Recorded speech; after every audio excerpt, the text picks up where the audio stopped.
Hi everyone, welcome to episode 42 of the GrowCast Show. I'm Erwin Dawson and I'm going to be your host for today.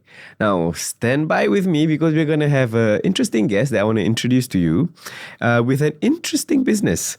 Okay, so on the GrowCast Show today, we have Darren, who is the owner of SGVenusFlytrap. Yes. Okay, my first question to you. What does being better than normal mean to you? Okay, so better than normal means to me about challenging one's belief and always challenging my limits. So it's always about the small improvement. How can I get better each day? Can I improve something? Can I improve the system? So trying to push for the limits is really something more about how to be better than normal.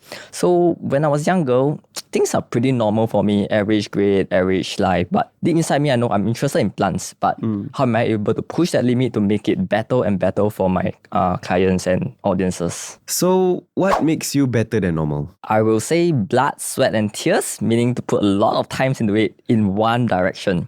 Because only when that happens, you discover approaches that works, approaches that doesn't work. And then when I hold myself to really high standard, I will always be thinking about how to make it even better, how to actually make it something that somebody else couldn't achieve that. So it's really about a small improvement that accumulate over the 16 years. And that is how I will say that no one will really put in that amount of time in these carnivorous plants in Singapore. I would dare to say that. Yeah, speaking of carnivorous plant, now that's a unique business. I think you're the first one that I've met who is doing this. So what sparked your interest in carnivorous plant at a young age? I see. So carnivorous plant was very interesting. So when I was in about 9 years old, when I was in primary 3, I found it across a science textbook. And then that blows my mind because these plants basically bites back. So I was actually going into the library to read about it and researching a lot about it, and was really crazy to find out these plants really feed on bugs like mosquitoes, ants, houseflies. So that got my interest really, really fast. And then, my dad just bought me one of the VenusFlytraps, and that got me hooked for good 16 years. Yeah, it was love at first sight, huh? Yeah.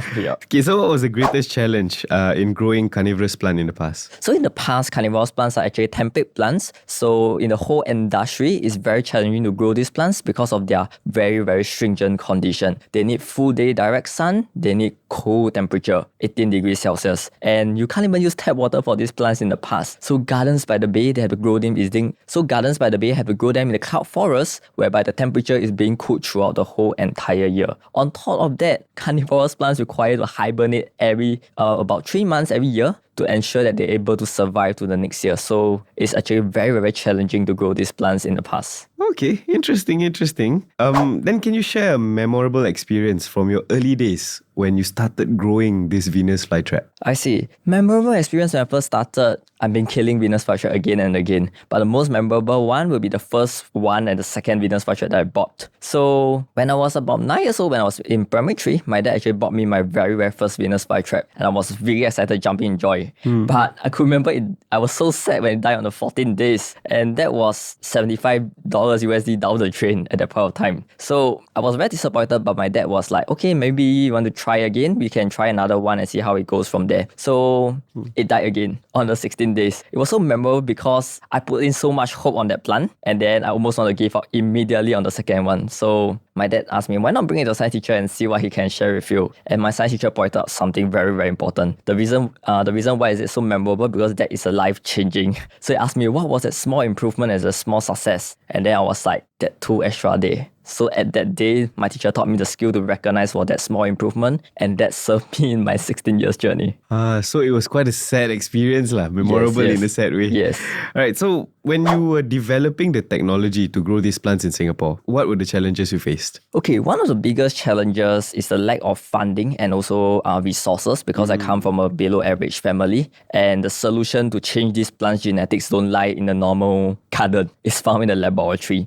So on top of that, no one has actually done that before. So in secondary 3, I was very fortunate because I spoke to my science teacher about my dream and what I want to achieve, and my science teacher actually let me have access to a lab after school. So that was one of the biggest challenges to overcome, to speak to someone who is able to bring me forward. So that was how it started my research journey. Throughout that 16-year journey, what kept you maintain your motivation? So in terms of motivation, I would say that interest is more like a spark. It only started. But what kept it as a burning flame is because of I actually able to find out the 6 different motivators motivators in my life. So the first motivators is actually known as verbal affirmation. So it's really parents encouraging me, but that can only go that far. So after my science teacher shared with me the skill set to recognize for the small improvement, result is my second motivator. So every time when I fail on something, I always be looking at what's the small improvement, and result is an internal motivator for myself. And of course, the next motivator was a dream, was vision. What do I want to achieve when I grow up? So that was a very strong pulling because that is bigger than what I'm currently doing right now. And then of course, we talk about people, the people around me when I met them, that are actually able to open up more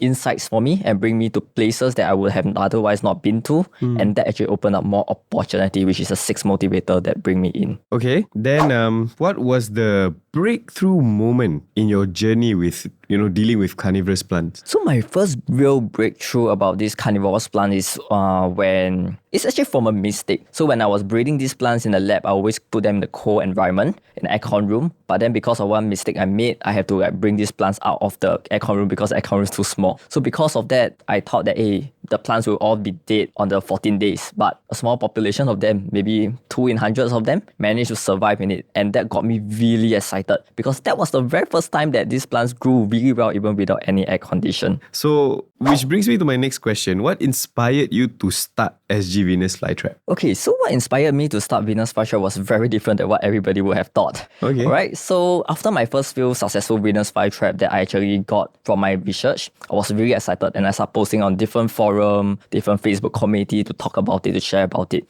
So what actually happened when I was 16, about 14, 15 years old, I got a lot of backslash from the previous past community because they said that this is a science fantasy, it's scamming, this is something not possible. And then the reason why SGVenusFlytrap was founded is because the existing community kicked me and all my supporters out from the group, and I have left with no choice and they started a Facebook community. So that was how SGVenusFlytrap was first started. So it's trying to prove to others that it is doable, huh? Okay, so can you describe the 2 technological innovations that you developed which allow carnivorous plant to thrive in Singapore? So when I was in JC year 1, I actually developed the first biotechnology known as gene re-expression. So with this gene re-expression technology, it actually changes the plants from a cold-growing to a warm-growing plants. So you no longer require any chiller, any aircon environment to grow these plants. So it's a different approach of changing these plants. Instead of changing the environment to suit the plants, I actually did the other approach to change the plants to suit the environment. So with that, it opens up more doors to people who want to grow these plants out in the warm weather. Okay, so that was like, you changed the genetics or something? Yes, the genetic expression of the plants. So you're an actual scientist, huh? Yes. I was working in my school lab, and that was. So my second technological innovation is known as a Trap Evo with a crazy tagline: expect nothing but success. So basically, this is an indoor system, like what you can see right over here. This indoor system is 100% guaranteed success. So it also comes with a 1-month life plants warranty. I believe nobody actually heard about it in the market before. So what it actually means is that 30 days later, just by watering by children, 30 days later, the plant should look nicer than what you bring back. And that's our guarantee to all our clients. What advice would you give to young aspiring scientists and entrepreneurs like yourself? I got that question a lot from parents who actually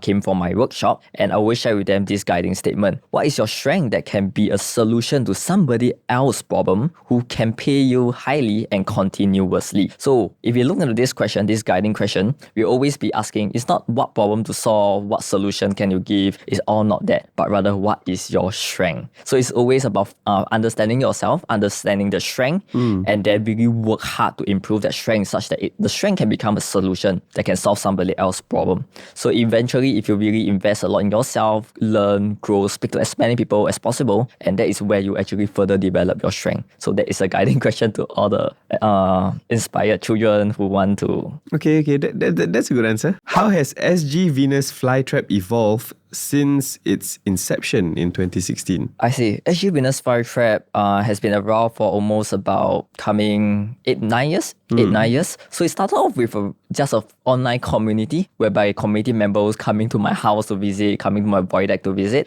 until we have our first location at Punggol, and that was a rather rundown garden, I will say, looking back. But there was a community garden that was serving really well. And at the point of time, we are actually offering really cheap plants, $15, $25. And it started to change because I met one important person. So I met an entrepreneur who really I met an entrepreneur who worked with installing playgrounds. So he came over to me when I was still back in school and took out $100 bill to buy a $15 plants for me. So I tried to get the change for him. So I don't even have $20 in my wallet, and I didn't get the change for him. So he asked me one question. I don't have any change, but I can still pass you this $100 bill for your $15 plants. But can you share with me, are you able to create more value for me so that I can pay you this $100? Then that was the first time value come to mind. So he asked me, I can today take my $100 bill, but go and think about it. How are you able to develop more value for me?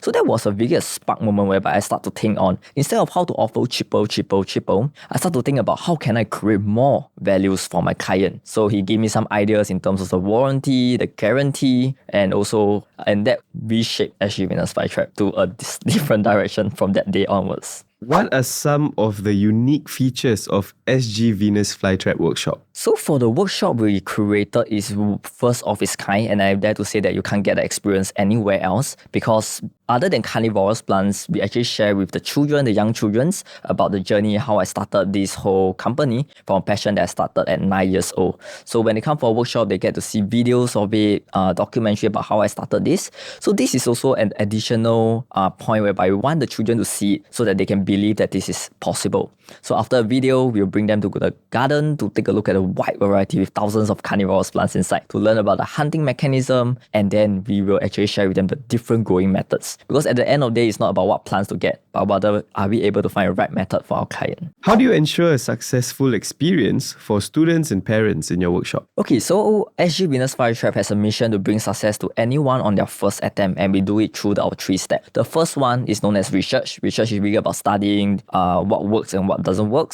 And then the second part is innovation. So when we talk about innovation, it's really creating a product that suits to the customer needs and to ensure that the success attempt because of the technology that was put into the system. And last but not least is through education. So with the research, with the product, it's still not going to work. You need the educational aspect of it, the reason why we have an educational workshop in place to share with the parents and children about it. Okay, research, innovation, education. Yes. Okay, got it. Okay, so you started off as a child who was inspired, and now can you share a success story of a child who was inspired by your workshop? I see. One of the most memorable group of children I think I inspired is actually when I actually headed out to a primary school. So Carnivorous plants is actually in their syllabus a P3 workshop. So I went over there after giving them a talk about showing them the different failures I have and then how I finally succeeded. So I bring them on a Carnivorous plants journey right afterwards. But one thing sparked me is when I asked them I was doing a video montage with them and asked them, how many of you want to join me in the future? And I saw almost an 85% uproar that they want to join me. And that was a time where I really touched, like, wow, the children I changed children belief and also their inspiration there. How does your workshop foster family bonding? Okay, so throughout my whole entire journey, my family involvement is also one of the key reasons how I succeeded. My dad, my mom, they actually come together with me to do some mini experiment, mini project when I was younger, and that was really important. So in the workshop setting, we always we actually created multiple touch points where parents and children can come together to work on that activity.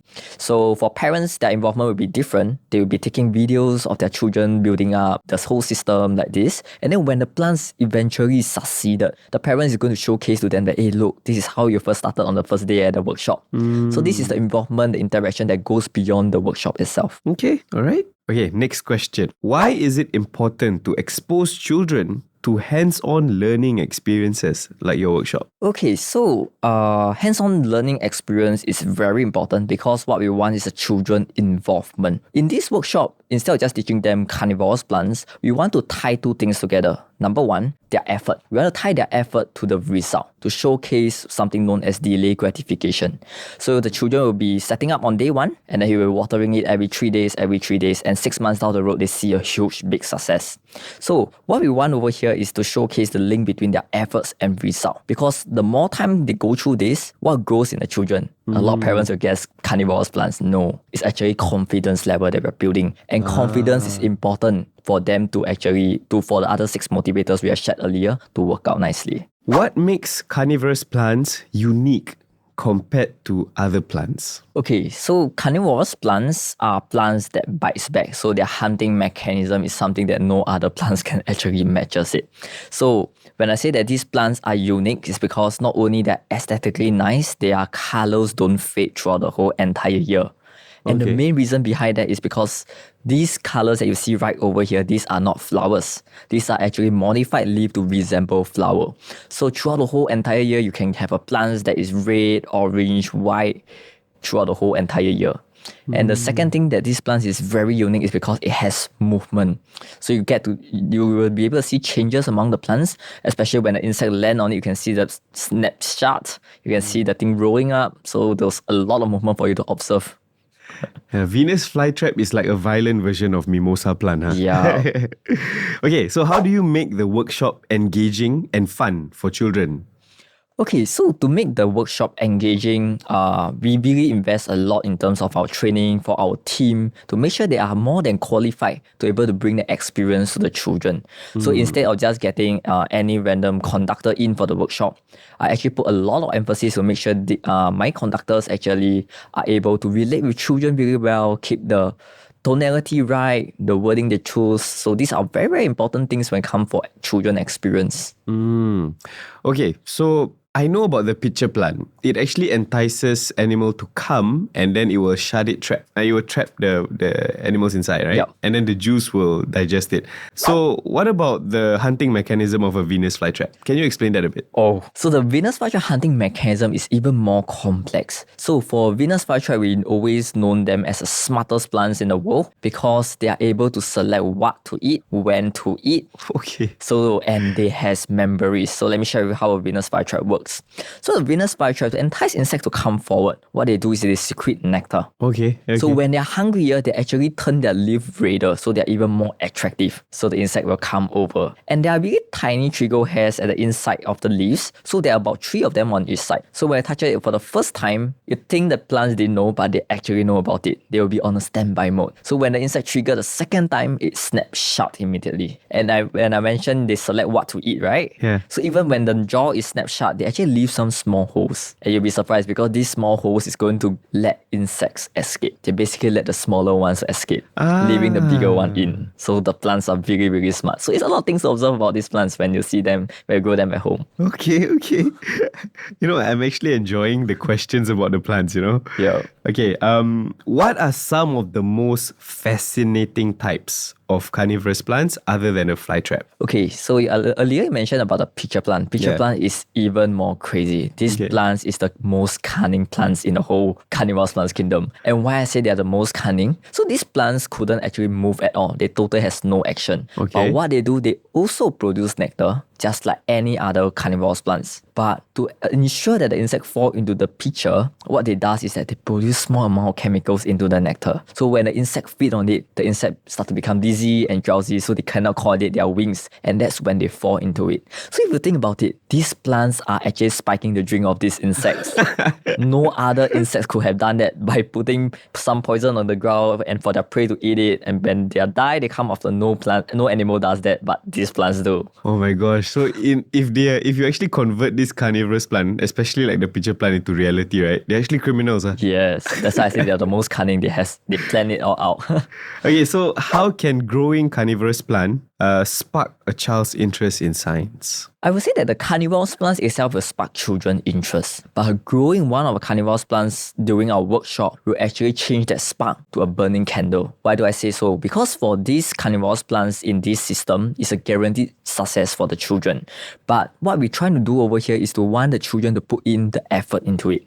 So you want to showcase the children day one when they're setting up, how small the plants are, and then watering it every 3 to 5 days, and then at the end of 6 months, the plants grow into a full bloom size. So what we want to showcase the children is that their efforts actually pays off, but results usually don't come so early. So compared to a children who just buy something from the normal nursery and killed it within 1 week, the confidence level will start going lower. They will tell themselves, no, I'm not so good in plants, I'm not so good in science. So what our workshop focuses is really about their efforts and result, and that is something that we put a lot of emphasis in that.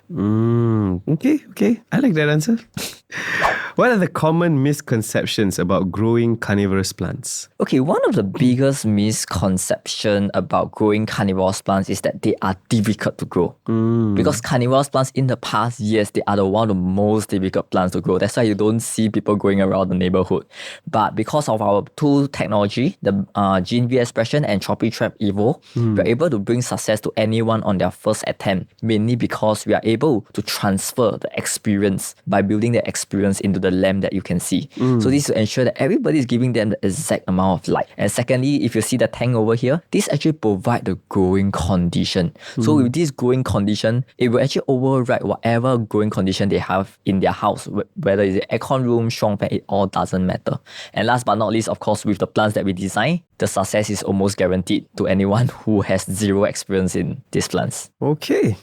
So you were saying that it's actually now easy to grow a flytrap. But is it difficult or easy to maintain a flytrap? Okay, so to actually grow and maintain a Venus flytrap is very, very simple. So we started off maybe design more for adult, and then we slowly simplify it all the way for children as young as 4 years old. Okay. In fact, we have hundreds of children that's 4 years old and they have successfully take care of it. So the maintenance is very simple. All you need to do is to water the plants once every 3 to 5 days. And then for the light, it will turn on and off on its own. So basically, you do not need to touch anything else. But it's sit back and automated. enjoy. Yes. It's correct. automated. Okay. All right. What 2 tips can you offer for beginners interested in growing Venus flytrap? So one of the tip will be signing up for our workshop, definitely, because in our workshop, we will have a very comprehensive guide to share with them the different things to look out for, the different growing method, and then arriving at selecting what type of plants. Because there's too many variables in it, so that's why we want to cover in the workshop, so that children will know exactly what to look out for, what plants to select that's most suitable for their home. So for the second tips, we'll be joining our Facebook community, because our Facebook community has over about 7,000 members. Oh. And this community, they are very, very friendly, and they share about their children experience. They share about if they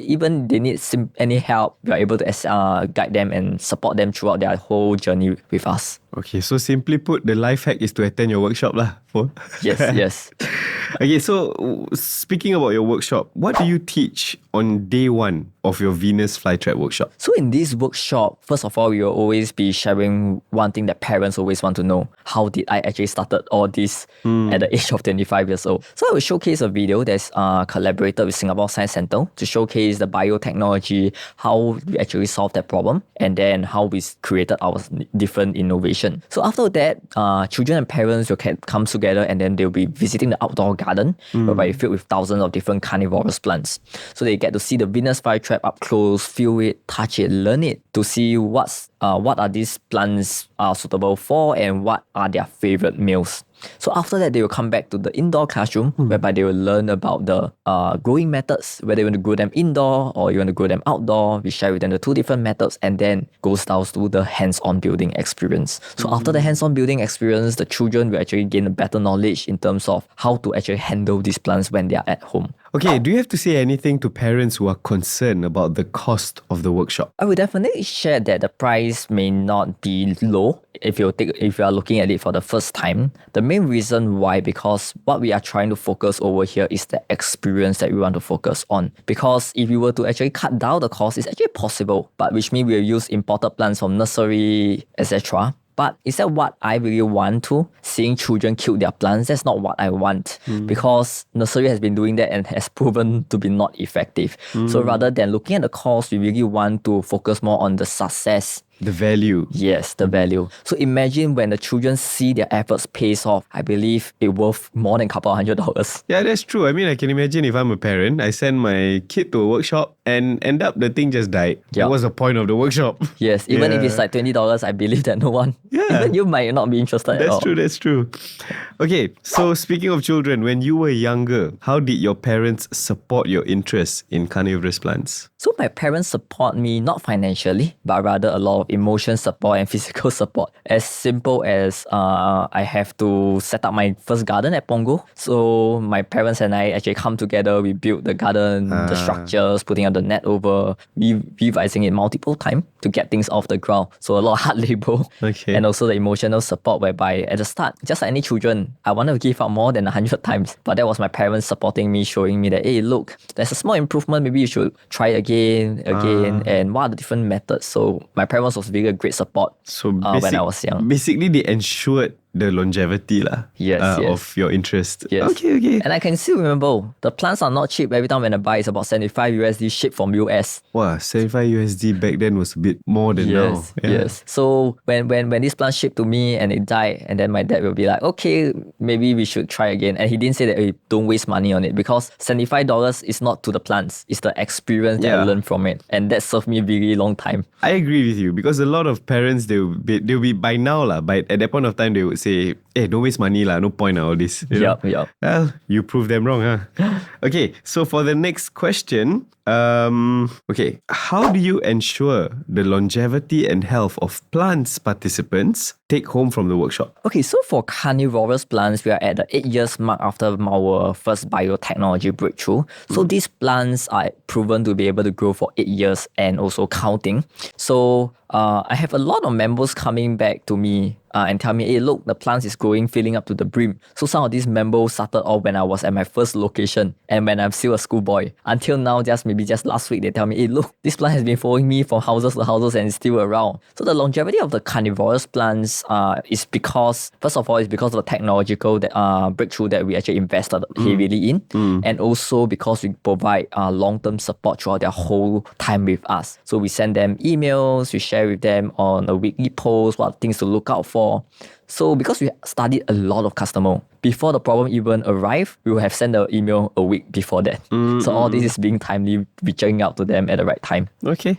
So do you offer post-workshop support to participants who need help with their plants, or is it all in the Facebook community? Okay, so for post-workshop support, I think we did one of the best in the market. So what we do is we provide 1 month live plants warranty for our plants. Why do we do so? Is because we don't want the parents to buy home a plant and then to start worry about, oh, is this plant doing okay? Yeah. Is it okay? Is it going to die? You're not buying a worry home. But we want them to grow with confidence. So it comes with 1 month life plans warranty. So at the end of 30 days, if they follow the instruction and it still don't work out well, simply just bring it back and we'll change 1 to 1. That's the assurance you want to give to the parents and the children. Because if too much worried into growing carnivorous plants, parents start to restrict their children and tell them, if valuable plants, don't do this, don't do that. That's not what we want. We want to promote creativity and thinking out of the box. Yeah, this brings back to the whole point of you providing value regardless of the cost. Yes. Okay, so what educational benefits do children gain from participating in your workshop? Okay, so the first one that most parents will be able to identify is to spark their children's curiosity. So especially this workshop is more suitable for children younger the better, because when children are younger, they really want to explore and to find out. Compared to children about 16, 18 years old, I'm sure they will be hooked on games, maybe something else, TikTok nowadays. So sparking curiosity at a young age, that's number one. Second one, when your children attend it when they're younger, the impact will be stronger. When I say about the impact, it's really about seeing their efforts paying off at the end of the day. So this actually grows their confidence level. Because if your children join us at maybe about 8 years old, 9 years old, it gets less effective because children will have seen too many failures. So this workshop will be less impactful. So it's always beneficial for children which younger, maybe about 3-4 years old. We have almost about 60% of them now. For sure. Because the younger you are, the more your brain absorbs like sponge, all the information you have. Okay, what message do you have for parents hesitant about signing up their children? Alright, so if you're still hesitant about the workshop, you're not sure if this is something suitable for your children, you can check out our Facebook community, you can check out IG, whereby our classes are fully booked until I have to expand my team to cater for that. We have a lot of live testimonial whereby parents sharing a lot about what we do, more values than what you see in just plants alone. So check them out. And then if you see that your children has the slightest bit of interest, don't give up on that interest, because you never know where the interest will lead them to. Agreed. Okay, for our final question. Yes.